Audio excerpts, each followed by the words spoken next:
이렇게 윤 대통령은 수사보단 탄핵 심판이 우선이라고 밝히고 있지만 정작 헌재가 보낸 서류들은 안 받고 있습니다. 이런 상황에서 헌재가 어떻게 할지가 관심인데 저희 취재 결과 윤 대통령이 지명한 정영식 재판관까지 포함해 모든 재판관이 만장일치로 윤 대통령이 거부해도 서류를 다 받은 것으로 처리하자 결론 낸 걸로 확인됐습니다. 노골적인 지연 전략에 대해 헌재가 강수를 둔 겁니다. 여도연 기자의 단독 보도입니다. 헌재는 지난주 답변 요구서 등 탄핵 심판에 필요한 서류를 윤석열 대통령에게 보냈습니다. 포고령, 국무회의록 등 자료 제출 요구서도 보냈지만 윤 대통령 측이 모두 받기를 거부했습니다. 헌재는 오늘 23일 윤 대통령이 이 탄핵 심판 서류들을 모두 받은 것으로 간주하겠다고 밝혔습니다.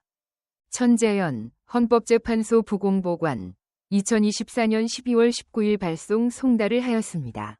효력은 소송 서류가 송달할 곳에 도달된 때에 발생하므로 서류들을 게시하고 2주가 지나면 전달된 것으로 보는 공시 송달과 달리 발송 송달은 서류가 도착하면 받은 것으로 처리하는 것을 말합니다.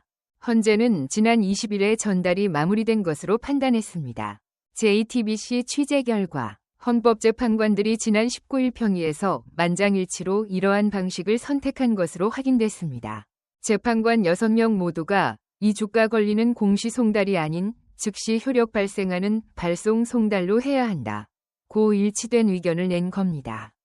재판관들 중 유일하게 윤 대통령이 지명한 이 사건 주심 정영식 재판관도 여기에 동의했습니다. 탄핵 심판을 지연시키려는 윤 대통령 측의 전략에 재판관들이 하나로 뭉쳐 강수를 둔 셈입니다.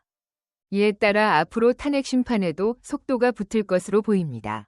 헌재는 오는 27일로 잡힌 첫 변론 준비 기일도 예정대로 진행하겠다고도 밝혔습니다.